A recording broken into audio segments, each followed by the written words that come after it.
So those sessions were actually in the room. Oh, wow. So it was just like Gwen, Justin Tranter, myself, and J.R. Rodham. That's it, the four of us. And she called it the Breakfast Club because she was like, what is this group of people and how are they together?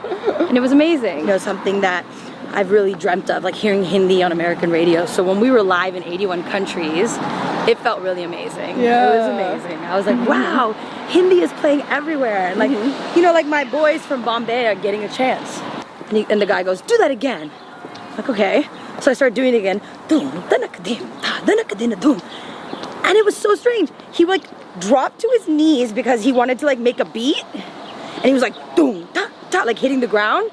And in my head, I was like, did Dr. Dre just drop to his knees?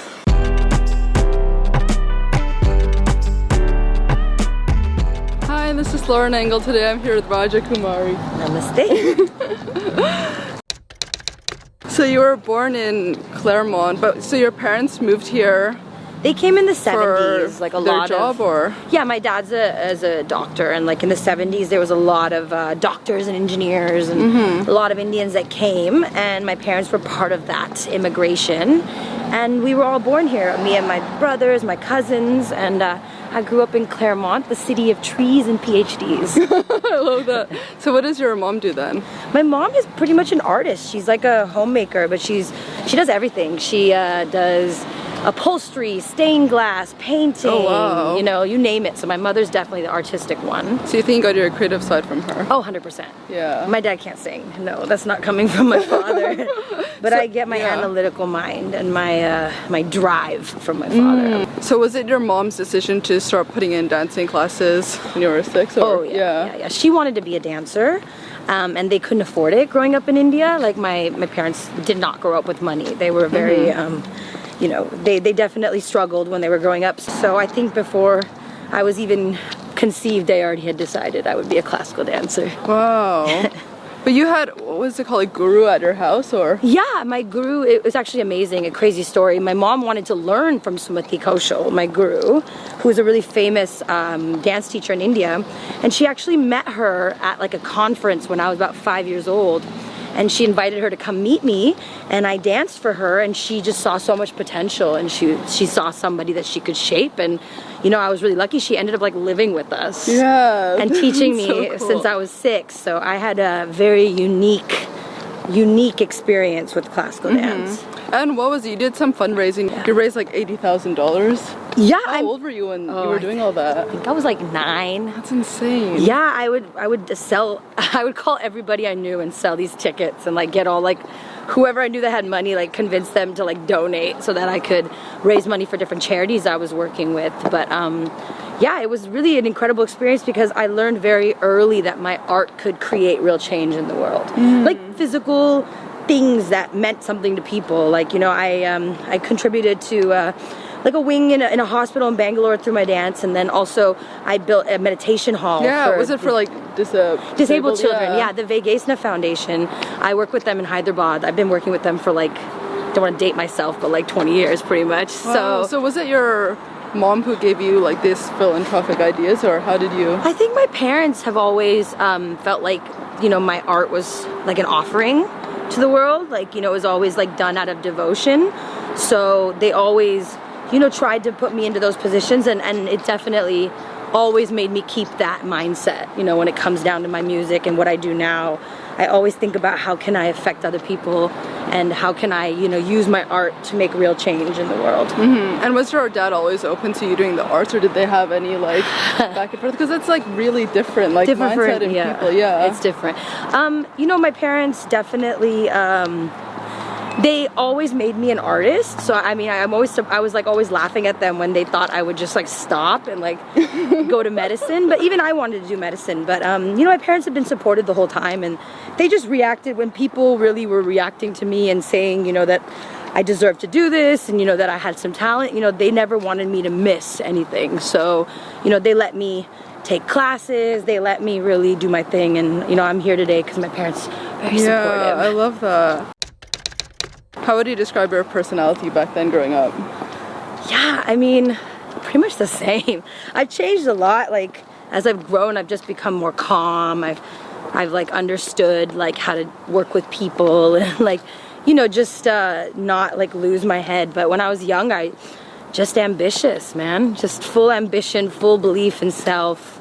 And I mean, I was obviously very full belief in self, but then very insecure. Very insecure in how I was, but I knew that I would get there, and I knew that I would become who I needed to be. Yeah. And I feel like I've come to terms with that now, and like, you know, now I am the artist that I dreamt of being when I started. Yeah. Do you remember who showed you the Tupac you were listening to back then, right? When you're finding your own music? Yeah, I mean, my older brother, who doesn't even listen to hip hop, is the one that showed me the Fugees, which is so funny because he's like responsible for starting my whole musical journey. But you know, I got music just like via like MTV and VH1, like whatever I could get my hands on, whatever my friends would show me, whatever I could find out, you know, I would like research and go to the music stores. There used to be physical stores.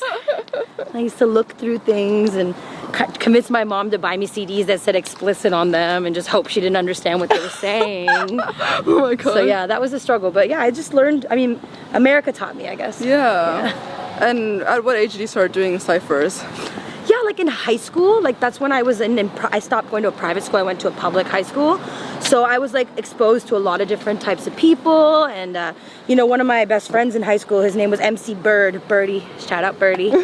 He really taught me a lot about hip hop. He taught me, you know, he was a battle rapper, and you know, we had a little group together called Styles Bliss, and you know, that was really where I really started like learning about, you know, that kind of music made me happy. You know, I always would sing pop music, like sing along to Christina and sing along to NSYNC, but when I made music with Birdie, I felt something. And so that always stuck with me. Even when I was songwriting and I'd be writing things for other pop artists, I always thought back to like how I felt when I made my like real music, you know, like the stuff that I wanted to make. So, you know, maybe I was like 14, yeah, high school.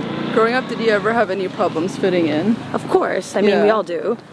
I think, yeah, I think because I was so overtly, like I still was doing my classical performances, so I'd come to school with like my fingertips red, or, you know, the henna all over my hands, and, you know, sometimes I would just, you know, there's always some things when you're growing up from an immigrant family that didn't help me fit in, and you know, like obviously in the industry there wasn't anyone really like me, and there wasn't anything like that going on, so there was a lot of confusion. But I have a lot of like I've cultivated a lot of self-love over my life, so I just knew that my culture was important to me, and you know, no matter how confused I felt, at the end of the day I just knew there was a purpose, and that, you know, I had to get that philanthropy poppin'. that I had to really do those things I wanted to do. And was it your classmates that came up with Indian Princess? Yeah, they would always be like, give the mic to IP, Indian Princess, and I'd be like, oh no, no, we can't do that forever.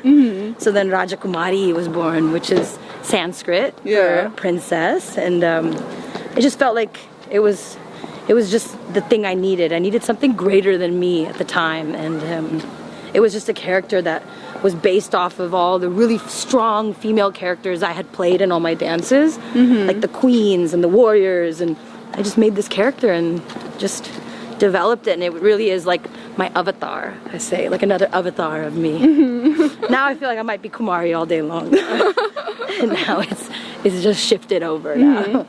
And what made you want to study, was it religious studies in college? Yeah, you know, I started as a music major, and then they like wanted me to do like all this technical stuff, and just learning music in a technical way kind of killed it for me. And I went to a Hinduism class, and it was actually taught by like this total surfer dude like named Brian. Oh my gosh. Yeah, and he was like speaking in Sanskrit, and I was so inspired by him. I was like, wow, this is so cool. Like, he's studying my culture. Like, I need to study my culture. I was like, wow, and he just inspired me, and I changed my my major to religious studies, and I studied comparative religion and South Asian, you know, the focus in South Asian religion.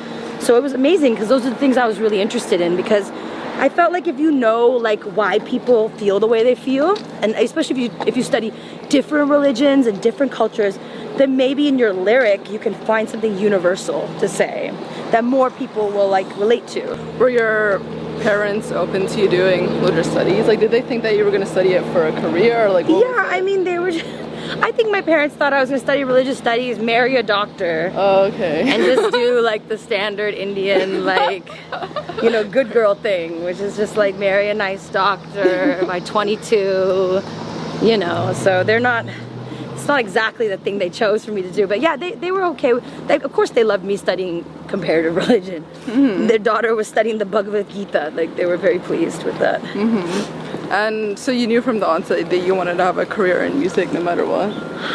Yeah, I mean, I knew that, you know, my dad actually, when I was done with my college, I had to obviously get a degree before I could try anything else, as most Asian immigrant families will tell you, that we're not allowed to do anything until we get the degree. You know, my dad was like, I was younger, I had skipped like kindergarten, so I had like an extra year in the mix, and my dad was like, why don't you take 1 year, focus on music, so that you can never say that you didn't give it your all, and then we can like, you know, we can know that you tried. Pretty slow.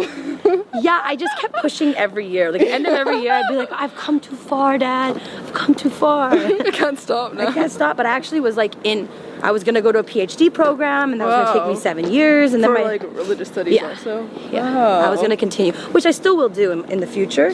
But you know, it was just like my dad was like, you could spend your older years in the library. I don't want you to waste your youth not like pursuing music. So my dad does not remember that conversation, but it was super important conversation. He's like, I didn't say that. I'm like, yes, you did. And what was the story where who were like they were filming a music video outside her house? Yeah. Well, can you say that story? Yeah, they were like filming a music video, and they like knocked on the door and asked if they could like use the house. And I was like a 14-year-old with like zero connections to the music industry. And I was just like, oh my God, you're in the music industry? Can I sing for you? And just like sang Genie in a Bottle probably, or like Reflection, which were the two songs I sang. And just like was very loud singer. It took me time to like control my voice. And he actually, the guy that I met was friends with the producer that was like working with Destiny's Child at the time. And so he called him, and I sang for him on the phone. And I think I was like 15. Oh my gosh. Yeah, and then they were like, okay, come meet me. So I went, that night, I think I went with my friends to like a Jingle Ball, Kiss FM's Jingle Ball. And my parents took us from Jingle Ball to the studio to meet this producer. Wow. Yeah. And then so I ended up just doing some vocal training for like a couple months, and then I recorded my first few little demos when I was 15. But you know, it never works off the first songs. Yeah. Never. But those songs are good, and they're great. Were you also networking and doing music throughout college? I was making my own music. I wasn't like out with like producers, like doing that. I was like, that's the time period that I got my iMac.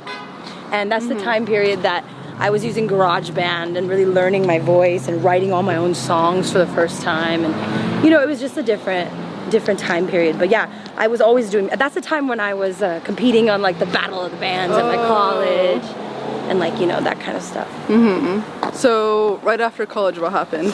After college, I went to get some songs made from a producer. I had saved up some money and I paid to go into the studio.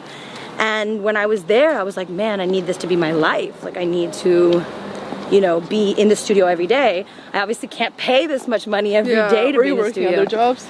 No, I just came out of school, and like I had just saved up, and you know, like I wasn't my job was to be a student when I was in school. So you know, I really focused on that. But you know, I just realized like, how do I get here every day? And then he was always working on songs with like little like Nickelodeon type kids, like 10-year-olds, 12-year-olds. So he asked me to write some songs for them. So that was the first time I ever did songwriting.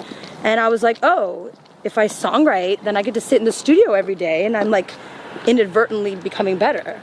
Yeah. You know, and I'm learning about how to be in the studio and how to produce vocals and, you know, how to do these things. So I just started songwriting. And then the songwriting has just been a journey of one session to another, meeting somebody who brings me somewhere that opens the door for something. And, you know, a couple years into it, two years in, I got my publishing deal, which was great. And that kind of changed my life. And then after that, I started doing 2 songs a day, really, really like intensely working as a songwriter.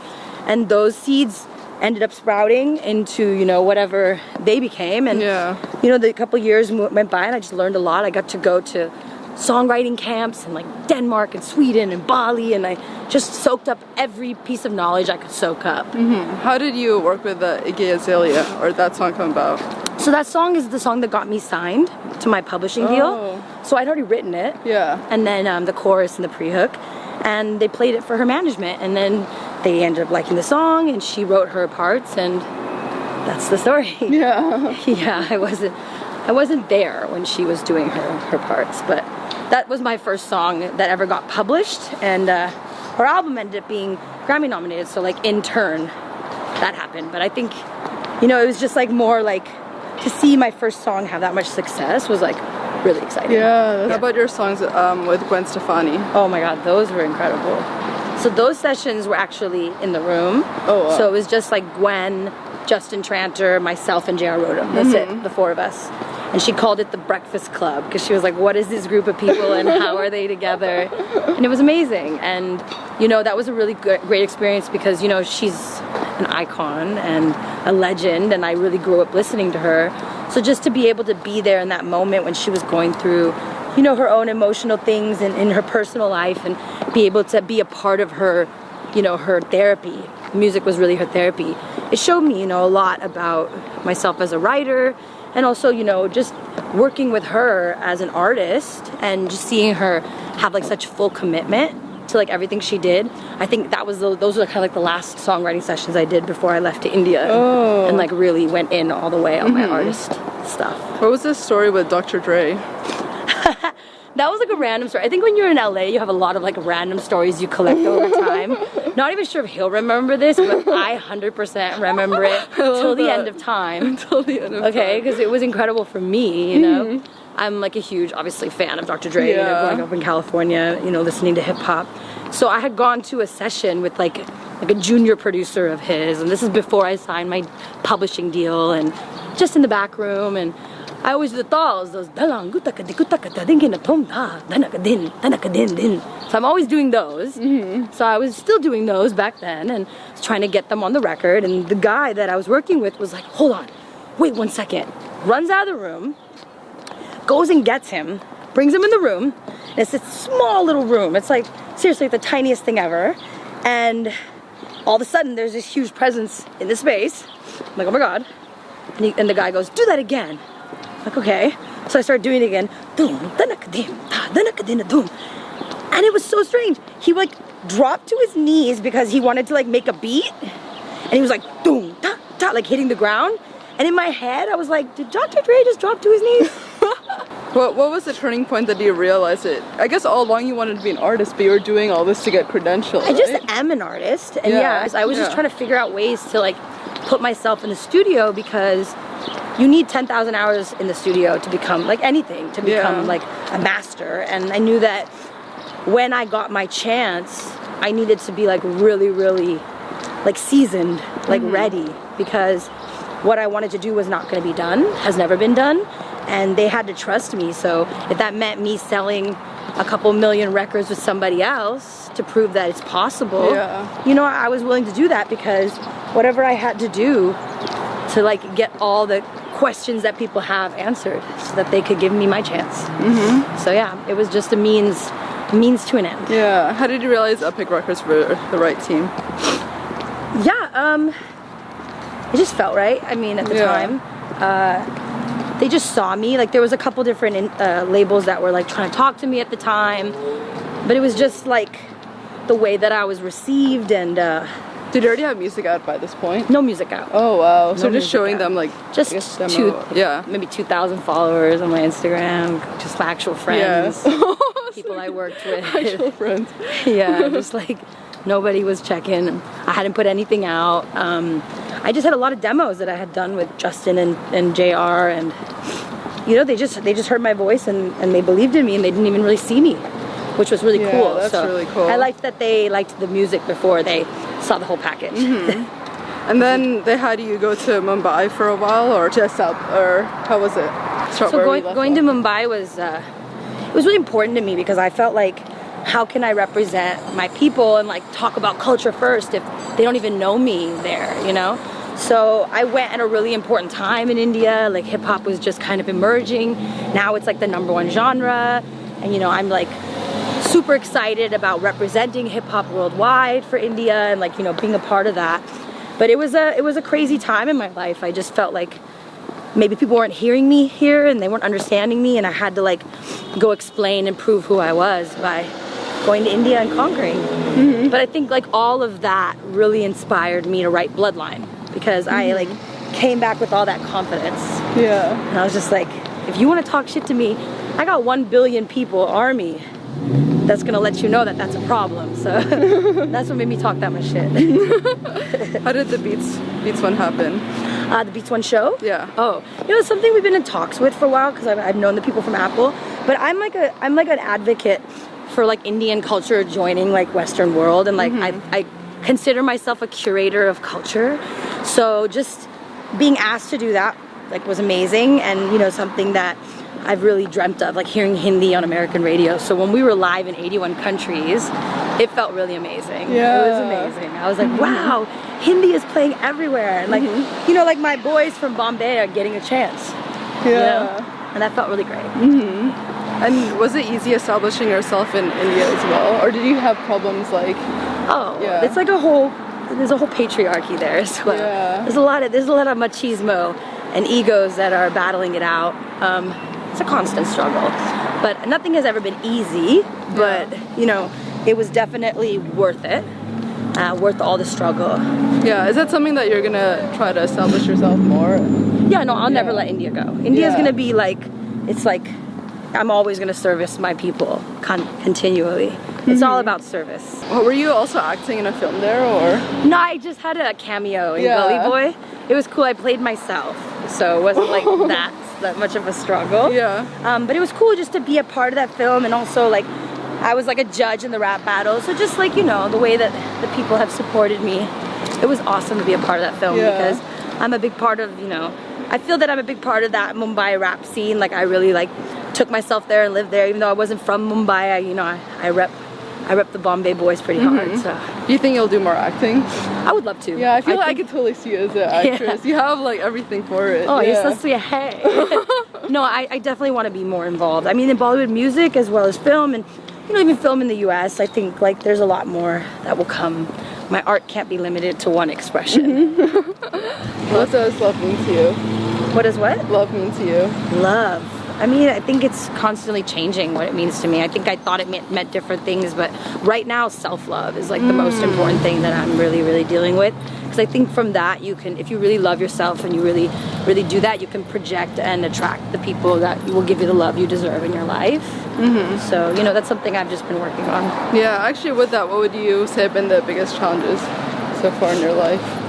I think like learning to like go with change and go with the flow, let go of things, stop trying to plan everything, and just kind of like allow to let go and let God do his thing, you know. That's really been the big, as soon as I started like grasping that, things really started moving in my life. And you know, I really, really feel like for me the last 2 years, the lesson, like going to India, coming back, like really like living far away from my family and all that, it's all for the love. It's for the love of the people.